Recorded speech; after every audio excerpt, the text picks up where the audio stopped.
Welcome to another episode of the Workwear Company. Today I'm going to be showing you how to hoop a polo shirt for embroidery. So, you take your polo shirt, you lay it flat on the table, you take your stabilizer. I use 2 pieces of cutaway stabilizer. I just use 2 pieces because it just holds the logo better. Some people use tearaway stabilizer. I used to use tearaway stabilizer, but it just doesn't hold the logo as well, so the logo is kind of just like curls up on itself. So 2 pieces of cutaway go inside the garment, and today we're doing left chest. So you place the paper inside around the left chest. You then take the bottom piece of your hoop, twist the screw gate to make sure it's open enough so that the hoop will go together once it's inside. So your hoop goes underneath the backing paper inside the garment. So you should have the bottom piece of your hoop, 2 pieces of backing paper or stabilizer, whichever you want to call it, and then the top piece of your hoop. So the top piece, these 2 screw holes, I always line up with the buttons on a medium shirt. Depending on the size of the shirt, you kind of just move it over.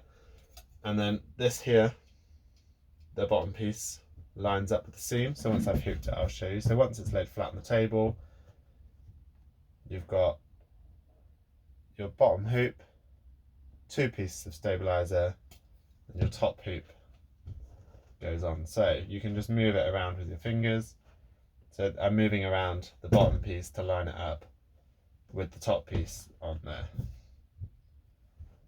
So there's the buttons, there's the seam. Just going to make sure it's straight. Like so. So once you've done that, and it's straight, you can see there's the buttons lined up with the screw holes. There's the seam of the t-shirt, the polo shirt, lined up with the hoop. You then check inside, make sure that the backing paper covers the hole inside of the hoop, which it does. You then tighten the screw gate like so. You don't want to do it too tight because you'll burn the garment and it will just leave a ring all the way around the outside. I mean, the ring will go eventually once it's been washed and whatever, but it just doesn't look great when you're presenting something and it's like, oh yeah, it's got a big ring around it. So just finger tight will do.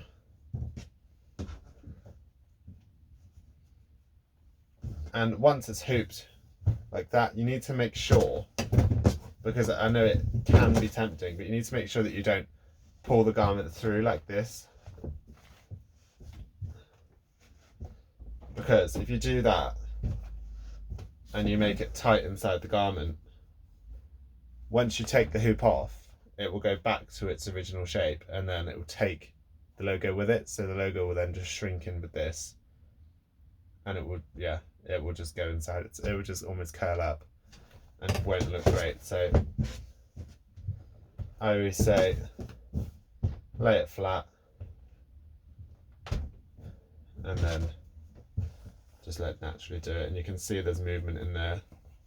So once it starts embroidering, it's got the freedom to move around. And now this is ready for the machine. Once it's embroidered, you then take it off, remove the hoop, cut the brand logo, and it's done. So I hope this has been helpful. Thank you for watching.